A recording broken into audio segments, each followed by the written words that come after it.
Hello students, welcome back to Mangla tutorials. मैं महेंद्र मंगला। आज हम करेंगे CBSE 12th Indian economic development में चैप्टर नंबर 6 एम्प्लॉयमेंट। इससे पिछले वीडियोस मैंने ऑलरेडी इसके पिछले चैप्टर्स के वीडियोस ऑलरेडी मैंने अपने चैनल पे अपलोड कर रखे हैं, आप देख सकते हैं। आप लोगों के एग्जाम में काफ़ी हेल्प करेगा। तो स्टार्ट करते हैं। एम्प्लॉयमेंट वाले चैप्टर में जो हमारा पहला टॉपिक है वो है वर्कर। वर्कर कौन है? वर्कर वो है जो किसी भी प्रोडक्शन एक्टिविटी में एंगेज है, will be called what? Worker. Worker doesn't mean कि वो किसी के अंडर काम कर रहा है, वो अंडर भी काम कर सकता है, अपना खुद का काम भी कर सकता है। अगर वो किसी अपने बिजनेस में, ऑन बिजनेस में है, तो उसको क्या बोलेंगे हम? Self employed. और अगर वो किसी के अंडर काम कर रहा है तो क्या बोलेंगे हम उसको? Hired worker. और जो हायर्ड वर्कर है वो फर्दर दो टाइप का होता है। हायर्ड वर्कर आपका रेगुलर वर्कर और आपका डेली वेज वर्कर। तो डेली वेज वर्कर को हम कैजुअल वर्कर भी कहते हैं, इनको दिहाड़ी मजदूर भी कहा जाता है। तो जो डेली वेज अर्नर्स हैं दैट इज कैजुअल वर्कर्स, और जो किसी के अंडर काम कर रहे हैं रेगुलर बेसिस पे, they are called regular workers. अगला टॉपिक हम बात करेंगे इसमें वो है आपका लेबर सप्लाई। लेबर सप्लाई क्या होता है? लेबर सप्लाई होता है कि अलग अलग वेज रेट पर कितने लोग काम करने के लिए तैयार होंगे, दैट इज व्हाट कॉल्ड, क्या बोलेंगे हम उसको? Labour supply. फिर नेक्स्ट है आपका लेबर फोर्स। लेबर फोर्स का मतलब क्या है? जो लोग काम कर रहे हैं और जो काम करना चाहते हैं। The people who are working and who are willing to work will be called what? Labour force. और जो लेबर फोर्स है इसके अंदर हम रिलेटेड टू वेज रेट नहीं बोलेंगे, ये अलग अलग वेज रेट के साथ लिंक नहीं है। अब पॉइंट आता है कि जो एक्चुअली काम कर रहे हैं उनको क्या बोलेंगे? That is called work force. तो अगर मैं लेबर फोर्स में से वर्क फोर्स हटा दूंगा that is what called unemployed people, number of people unemployed. तो अगर हम निकालना चाहते हैं कि रेट ऑफ अनएम्प्लॉयमेंट क्या है, कि तो इसका आएगा number of people unemployed upon labour force into 100। और अगर हमें पार्टिसिपेशन रेट निकालना है कि कितने लोग पार्टिसिपेट कर रहे हैं, कितने लोग जॉब कर रहे हैं, तो people who are employed upon total population into 100। तो नंबर ऑफ पीपल जो जॉब पे हैं अपॉन टोटल पॉपुलेशन इनटू 100। तो टोटल वर्कफोर्स ऊपर लिख दीजिए अपॉन पॉपुलेशन इनटू 100, तो क्या आ जाएगा? Participation rate. फिर हम थोड़ा डेटा की बात करेंगे। तो डेटा की बात करते हैं तो हमारी जो टोटल वर्कफोर्स है उसमें से 77% मेल है और 23% जो है फीमेल है। ठीक है, तो इसका मतलब फीमेल वर्कफोर्स मेल वर्कफोर्स के कंपैरिजन में कम है। फिर जब हम बात करते हैं जो हमारी टोटल वर्कफोर्स है उसमें से जो 75% रूरल बेस है और 25% अर्बन बेस है। तो इसका मतलब अभी भी हमारी इकोनॉमी विलेज इकोनॉमी है। नियर बाय अप्रोक्सीमेटली 50% जो पॉपुलेशन है वो जो है विलेज एरियाज के अंदर, या मान लीजिए उस किसके ऊपर बेस है, वो एग्रीकल्चर के ऊपर बेस। तो 75% रूरल बेस हो गई आपकी टोटल पॉपुलेशन का जो काम कर रहे हैं, और 25% जो होगी वो अर्बन बेस। जो रूरल बेस है उसमें से टोटल रूरल बेस पॉपुलेशन का 25% फीमेल है, बट अर्बन एरियाज में जो टोटल अर्बन एरियाज की वर्क फोर्स पॉपुलेशन है उसका केवल 20% फीमेल है। तो इसका मतलब ये हो गया कि जो रूरल एरियाज में फीमेल का पार्टिसिपेशन अर्बन एरियाज में फीमेल की पार्टिसिपेशन से ज्यादा है। ठीक है, अब आपने कहा सर ऐसा क्यों है? पहला रीजन ये है कि जो विलेज एरियाज के अंदर पॉवर्टी कंपैरेटिवली ज्यादा है, तो वहां पे एक तरह से ये मान के चल लीजिए कि फैमिली मेंबर्स का काम पे जाना कंपल्सन बन जाता है बिकॉज ऑफ पॉवर्टी। और अर्बन एरियाज में फीमेल का जॉब पे जाना एक फैमिली डिसीजन रहता है, और कुछ केसेस में तो फीमेल्स के एजुकेशन पे ज्यादा एक्सपेंसेस नहीं होते हैं, जिसकी वजह से वो अनएजुकेटेड रहती है, तो जॉब अपॉर्चुनिटीज ना के बराबर होती है।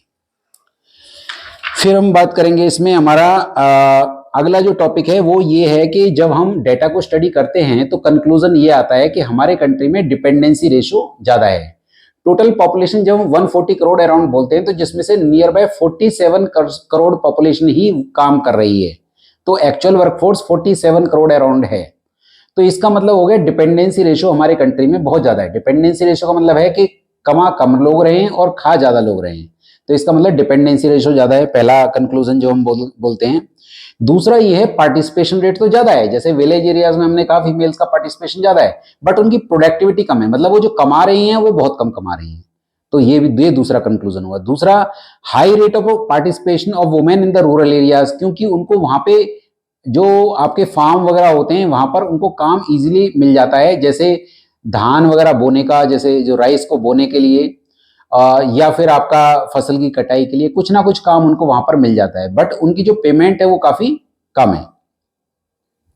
क्यों? क्योंकि विलेज एरियाज में एजुकेशन लेवल थोड़ा सा कम है, वहां पर जो है जो लिटरेट की जो आपकी अर्निंग पॉसिबिलिटीज हैं या जो जॉब अपॉर्चुनिटीज है वो काफी कम है। तो विलेजेस में जो फार्म वगैरह होते हैं वहीं पे कुछ ना कुछ काम मिलता है, बट पेमेंट बहुत कम है। फिर हम बात करेंगे इसमें, अगला जो टॉपिक हमारा रहेगा वो है ऑक्यूपेशनल स्ट्रक्चर की बात करेंगे। ऑक्यूपेशनल स्ट्रक्चर की बात करेंगे तो एट प्रेजेंट नियर बाय 44.6% जो है वो आपका प्राइमरी सेक्टर में एंगेज है हमारी workforce, then 24.4% in the industrial sector and 31% in the service sector. तो अब इसमें भी इंपॉर्टेंट पॉइंट ये है कि अगर हम कंपेयर करें 1950 से 51 के आसपास, तब 72% पॉपुलेशन जो थी वो एग्रीकल्चर बेस्ड थी, मतलब प्राइमरी सेक्टर पे डिपेंडेंट थी। आज 44.6% है। तो इसका मतलब है decline from the agriculture sector to different sectors. मतलब एग्रीकल्चर सेक्टर में जो डिपेंडेंसी थी प्राइमरी सेक्टर पे वो पहले 72% थी, अब कितनी हो गई? 44.6%। सेकेंडरी मतलब इंडस्ट्रियल सेक्टर में 10.02 थी, जो कि आज 24.4% हो गई है इन ईयर 2017-18 में। देन अगर हम बात करें सर्विस सेक्टर की, जो कि नियर बाय अप्रोक्सीमेटली 17% था जब हमारा कंट्री इंडिपेंडेंट हुआ इन 50-51 के अप्रोक्सीमेटली अंदाजा में, आज की डेट में 17-18 में वो 31% है। इसका मतलब है कि इंडस्ट्रियल सेक्टर के अंदर तो लोगों का जो रुझान है वो बढ़ा है, और जो आपका प्राइमरी सेक्टर है वहां पे रुझान लोगों का कम हुआ है। मतलब वो शिफ्ट हो रहे हैं, कहां से? प्राइमरी सेक्टर से सेकेंडरी और टर्सरी सेक्टर की तरफ शिफ्टिंग हो रही है। तो ये भी आपका डेटाबेस ही आपका जो पार्ट है। तो कुल मिला के हम ये बात कह सकते हैं कि भी धीरे धीरे हमारी एग्रीकल्चर के साइड से डिपेंडेंसी कम हो रही है, और आपकी जो है सर्विस सेक्टर और इंडस्ट्रियल सेक्टर की तरफ बढ़ रही है। अब पॉइंट आता है आपका कि भी अगर हम बात करते हैं कि भी ऐसा क्यों हो रहा है, इसको बोलते एक टर्म है जॉबलेस ग्रोथ। जॉबलेस ग्रोथ का क्या मतलब होता है? जॉबलेस ग्रोथ का मतलब है जहां जीडीपी तो बढ़ रहा है, जीडीपी तो बढ़ रहा है पर जॉब्स नहीं बढ़ रही है। देखिए, जब जीडीपी बढ़ता है तो दो तरीके से बढ़ता है, या तो ज्यादा लोगों के काम करने से, मतलब एम्प्लॉयमेंट रेशियो बढ़ने से, एम्प्लॉयमेंट बढ़ने से जीडीपी बढ़ सकता है, या फिर अच्छी टेक्नोलॉजी की वजह से भी जीडीपी बढ़ सकता है। तो अगर कंट्री के अंदर जैसे वन कंट्री लाइक इंडिया, जहां पर पॉपुलेशन बहुत ज्यादा है, जहां पर अनएम्प्लॉयमेंट बहुत ज्यादा है, तो वहां पर जीडीपी अगर आपका एम्प्लॉयमेंट के थ्रू बढ़ेगा तो फिर हम बोलेंगे कि ये लोगों को जॉब अपॉर्चुनिटी देगा। बट अगर वो टेक्नोलॉजी की थ्रू बढ़ेगा तो उससे तो अनएम्प्लॉयमेंट और बढ़ेगा। तो जॉबलेस ग्रोथ का मतलब होता है जहां पर आपका जीडीपी तो बढ़ रहा है पर जॉब्स नहीं बढ़ रही हैं, it is only through technology. तो ये एक बड़ी प्रॉब्लम है, जीडीपी ग्रोथ रेट और ग्रोथ रेट ऑफ एम्प्लॉयमेंट। हमारे कंट्री में ग्रोथ रेट ऑफ एम्प्लॉयमेंट तो घट रहा है और आपका जीडीपी का ग्रोथ रेट बढ़ रहा है, जो कि जब हमारा कंट्री इंडिपेंडेंट हुआ वहां से लेकर आज की तक अगर ये बोलते हैं कि ईयर 1951 से 2000 तक जो जीडीपी ग्रोथ रेट है 3.5% से 8% पहुंच गया है, और जो एम्प्लॉयमेंट ग्रोथ रेट है 1.5 से 1% आ गया है। तो दोनों के बीच में जो गैप है किसका? जीडीपी ग्रोथ का और एम्प्लॉयमेंट रेट का बहुत डिफरेंस आ रहा है, और जितना ये गैप बढ़ता जाएगा अनएम्प्लॉयमेंट भी उतनी ही बढ़ती रहेगी। इसका मतलब है पॉपुलेशन जितनी स्पीड से बढ़ रहा है उस स्पीड से आपका जॉब अपॉर्चुनिटीज नहीं बढ़ रही हैं। अब इसमें बहुत ज्यादा इंपॉर्टेंट टर्म आपके एग्जाम्स के लिए है, वो है कैजुअलाइजेशन एंड इनफॉर्मलाइजेशन। कैजुअलाइजेशन का मतलब है कैजुअल वर्कर्स का बढ़ना। अगर हमारी इकोनॉमी के अंदर कैजुअल वर्कर्स बढ़ते चले जाएंगे तो ये एक अलार्मिंग साइन है, क्योंकि कैजुअल वर्कर्स का मतलब है डेली वेज अर्नर्स, और डेली वेज अर्नर्स का मतलब ये है कि आज काम है कल की गारंटी नहीं है। देखिए, इसका एक बहुत बड़ा इंपैक्ट आया है एलपीजी के बाद। एलपीजी के बाद लिबरलाइजेशन, प्राइवेटाइजेशन, ग्लोबलाइजेशन के बाद प्राइवेटाइजेशन की तरफ हम जा रहे हैं। तो प्राइवेट सेक्टर जो है टेक्नोलॉजी के ऊपर रिलाय करता है और कॉस्ट कटिंग की बात करता है कि कम से कम कॉस्ट पे ज्यादा से ज्यादा आउटपुट हो। क्योंकि कॉस्ट कटिंग की बात करता है तो प्रॉफिट मोटिव वहां पे है, सर्विस मोटिव एग्जैक्ट हम बोलेंगे कि नहीं है। तो वहां पर कॉस्ट कटिंग की जब बात आएगी तो वो कम से कम लोगों को हायर करना चाहेंगे और ज्यादा से ज्यादा आउटपुट लेना चाहेंगे। तो ये एक बहुत बड़ा रीजन है। और फिर जो हमारा जो एग्रीकल्चर है वो एक सीजनल जॉब है, तो कुछ लोग उस उधर से शिफ्ट होकर जब अर्बन एरियाज में आते हैं तो उनको वहां पर, क्योंकि वो ज्यादा पढ़े लिखे नहीं है, तो उन लोगों को केवल मतलब डेली का ही काम मिल पाता है, वो डेली वेज अर्नर्स ही बन पाते हैं। तो ये रीजन है आपका कैजुअल वर्कफोर्स का हमारे कंट्री में लगातार बढ़ना, जो कि ये हमारे लिए एक अलार्मिंग साइन है। फिर हम बात करते हैं इनफॉर्मलाइजेशन। इनफॉर्मलाइजेशन का मतलब है एक ऐसा, आप वहां काम कर रहे हैं जहां पर लेस देन 10 पीपल काम कर रहे हैं।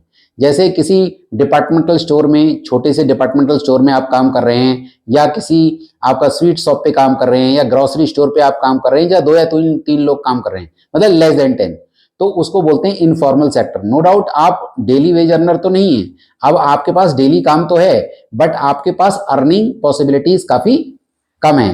अर्निंग पॉसिबिलिटीज कम है, पहली बात। दूसरी बात, यहाँ ट्रेड यूनियन नहीं बना सकते।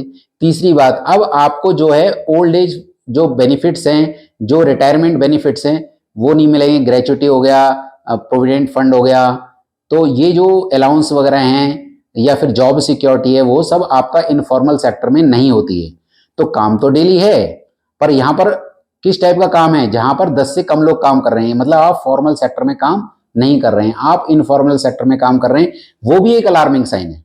ठीक है, तो इनफॉर्मल वर्कफोर्स धीरे धीरे हमारे कंट्री में बढ़ती जा रही है, और it is the major cause of this is what called, मैंने आपको बोला था LPG is the major cause, क्योंकि हम प्राइवेटाइजेशन की तरफ जा रहे हैं, तो कम से कम कॉस्ट पर हम ज्यादा से ज्यादा आउटपुट चाहते हैं। जबकि 1990 से पहले कुछ ऐसा नहीं था, क्योंकि पब्लिक सेक्टर का रोल मेन था, तो ज्यादा से ज्यादा जॉब अपॉर्चुनिटीज को क्रिएट करने पे ध्यान दिया जाता था। अब हम बात करेंगे अनएम्प्लॉयमेंट क्या है। अनएम्प्लॉयमेंट का मतलब है when the person is ready to work at the prevailing rate and is not getting work, that is called unemployment. मतलब प्रिवेलिंग रेट पे वो तो काम करना चाहता है, पर उसको काम नहीं मिल रहा है। अब अनएम्प्लॉयमेंट भी आप टाइप्स की बात करें तो एक होता है डिसगाइज अनएम्प्लॉयमेंट। डिसगाइज का मतलब होता है छुपे हुए बेरोजगार। मतलब फैमिली, जैसे आपका ज्वाइंट फैमिली सिस्टम है, सबके सब लोग फार्म पे चले गए काम करने के लिए। अब वहां पे काम तो 4 लोगों का है, पर वहां पे 8 या 9 लोग काम कर रहे हैं, पर जितने 4 लोगों से जितना आउटपुट होगा उतना ही 8 या 9 से भी होगा। तो जो बाकी लोग वहां काम कर रहे हैं, actually they will be taken as unemployed, क्योंकि उनके वहां रहने या न रहने से आउटपुट में कोई चेंज नहीं आ रहा है। तो और दूसरी एक और प्रॉब्लम है कि पर पर्सन जो होल्डिंग साइज है वो काफी कम हो रहा है। मतलब जैसे एक पर्सन है, उसके पास 10 बीघा जमीन है, अब उसके 2 बच्चे हो गए तो अब वो 5 बीघा हो गए, उनके भी 2 बच्चे हो गए तो 2.5 हो गए। तो जैसे जैसे पॉपुलेशन बढ़ती जा रही है, तो पर पर्सन जो लैंड का जो एरिया है वो कम होता जा रहा है। और जॉब अपॉर्चुनिटी जो है आउटसाइड एग्रीकल्चर जो है, वो वही डेली वेज अर्नर्स वाली अपॉर्चुनिटीज हैं, क्योंकि ये लोग अगर ज्यादा पढ़े लिखे नहीं है तो उनको जॉब अपॉर्चुनिटीज भी इस टाइप की नहीं मिल पाएंगी। तो ये भी प्रॉब्लम है। और जो हमारा जो एग्रीकल्चर है वो एक सीजनल टाइप का जॉब है, इसका मतलब ऑफ सीजन में ये लोग अनएम्प्लॉयड हो जाते हैं। तो यहाँ से भी वो अगर मान लो फैक्ट्रीज वगैरह में जाते हैं तो उनको ज्यादा अच्छी जॉब वहां नहीं मिल पाती है। तो ये भी हमारे यहाँ एक अलार्मिंग साइन माना जाएगा। तो क्या कॉजेज रहे अनएम्प्लॉयमेंट के? एक तो पॉपुलेशन प्रेशर है, पॉपुलेशन तेजी से बढ़ रही है, जीडीपी ग्रोथ उतनी स्पीड से नहीं है। देन आपका एग्रीकल्चर जो है वो सीजनल ऑक्यूपेशन है, सीजन के टाइम काम है, ऑफ सीजन में काम नहीं है। और काफी जगह पे तो उनको इरिगेशन फैसिलिटीज नहीं पहुंची, जिसकी वजह से वो पूरे साल भर में एक ही क्रॉप करते हैं, मोनोक्रॉपिंग। तो एक सिंगल क्रॉप ही करते हैं, मल्टी क्रॉपिंग करेंगे तो उनके पास थोड़ा सा अर्निंग पॉसिबिलिटीज ज्यादा होंगी। ज्वाइंट फैमिली सिस्टम की वजह से आपका डिसगाइज अनएम्प्लॉयमेंट बहुत ज्यादा है। और जो decay of cotton and small industry जो है, वो जो पहले आर्टिजन्स थे उन सबको तो ब्रिटिशर्स के टाइम में काफी हद तक खत्म ही हो गए वो। और जो इंडस्ट्रीज हैं वो आज की जो एम्प्लॉयमेंट नीड है उनको पूरा कर पाने में अभी तक मतलब अभी तक कर नहीं पाई है। और हमारे यहाँ सेविंग कम है तो इन्वेस्टमेंट कम है, लो रेट ऑफ सेविंग है तो लो रेट ऑफ इन्वेस्टमेंट है। तो प्राइवेट सेक्टर के अंदर इन्वेस्टमेंट की अपॉर्चुनिटीज बहुत कम है, जिसकी वजह से अनएम्प्लॉयमेंट बहुत ज्यादा है, क्योंकि सारा का सारा बोझ गवर्नमेंट भी नहीं उठा सकती कि सब लोगों को जॉब प्रोवाइड कर दे। तो गवर्नमेंट ने भी कुछ इंसेंटिव्स इनिशिएटिव्स गवर्नमेंट ने लिए हैं। अगर हम बात करते हैं मनरेगा की, तो मनरेगा क्या है? Mahatma Gandhi national rural employment guarantee act. इसके अंडर 100 डेज का गारंटी प्रोग्राम होता है। मिनिमम वेज एक्ट के अंडर अगर कोई पर्सन कहता है कि मुझ में काम नहीं है, तो गवर्नमेंट उसको 100 डेज का गारंटीड प्रोग्राम देती है विद मिनिमम वेज एक्ट के अंडर। तो जो पर्सन वहां पे एनरोल होना चाहता है, तो जिन एरियाज में कोई स्कीम अनाउंस हुई है मनरेगा के अंडर, तो वहां जाकर उनको अपना नाम एनरोल कराना पड़ता है। देन है नेशनल रूरल लाइवलीहुड मिशन। इसके अंडर सेल्फ एम्प्लॉयमेंट अपॉर्चुनिटीज को जनरेट करने की बात की गई है कि भाई आपका नियर बाय 90 लाख लोगों को जो है सेल्फ एम्प्लॉयमेंट के अंडर लाया जाएगा in the rural areas. Then Atmanirbhar Bharat योजना 2020 में लॉन्च हुई और इसका पर्पज था कि ज़्यादा से ज़्यादा नई जॉब अपॉर्चुनिटीज क्रिएट करना और कोविड-19 के टाइम में जिन लोगों ने अपनी जॉब खोई हैं उन लोगों को आत्मनिर्भर बनाना, कुछ नई जॉब अपॉर्चुनिटीज उनको देना। देन आपका इसी टाइप की योजना जो कि रूरल एरियाज में है, ये अर्बन एरियाज में भी लाई गई, दीनदयाल अंत्योदय योजना, that is what called national urban livelihood mission. और ये जो पहले वाली मैंने बोली वो रूरल एरियाज की थी और ये अर्बन एरियाज के लिए लाई गई। बाकी मुद्रा योजना है, मुद्रा योजना जो लॉन्च की गई है प्राइम मिनिस्टर ने 2015 में लॉन्च की और इसके अंदर क्या है कि 10 लाख रुपीस तक का जो लोन प्रोवाइड किया जाएगा non corporate non farm micro enterprises के लिए, जिसको कौन प्रोवाइड करेगा? Commercial banks, regional rural banks और आपका स्मॉल फाइनेंस बैंक प्रोवाइड करेंगे। और जो सबसे ज्यादा मैं कहूंगा कि कौशल विकास योजना जो गवर्नमेंट ने लॉन्च की, उसका जो पर्पज है कि ज्यादा से ज्यादा स्किल्स डेवलप करना यूथ के अंदर, ताकि वो अपना खुद का कुछ काम स्टार्ट कर सकें।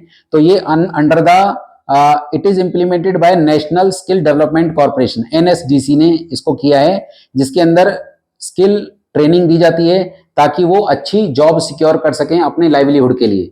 तो ये गवर्नमेंट इंटरवेंशन है, मतलब गवर्नमेंट भी कुछ ना कुछ स्कीम या प्लानिंग लाती रहती है कि किस तरीके से अनएम्प्लॉयमेंट की प्रॉब्लम को दूर किया जाए। और एजुकेशन सिस्टम में भी चेंज करने की गवर्नमेंट टाइम टू टाइम कोशिश करती रहती है ताकि हमारी जो एजुकेशन सिस्टम है वो थ्योरेटिकल के बजाय प्रैक्टिकल बने। तो होपफुली मैंने आप लोगों के साथ ये पूरा चैप्टर डिस्कस किया है। आप लोगों के एग्जाम में ये वीडियो काफ़ी हेल्प करेगा, इस चैप्टर को अंडरस्टैंड करने में हेल्प करेगा। फर्स्ट टाइम अगर आप मेरे इस चैनल पे आए हैं तो प्लीज़ इसको सब्सक्राइब कीजिए, लाइक और शेयर कीजिए, ये मुझे मोटिवेट करेगा और वीडियोज़ बनाने के लिए। Thank you so much for watching my video.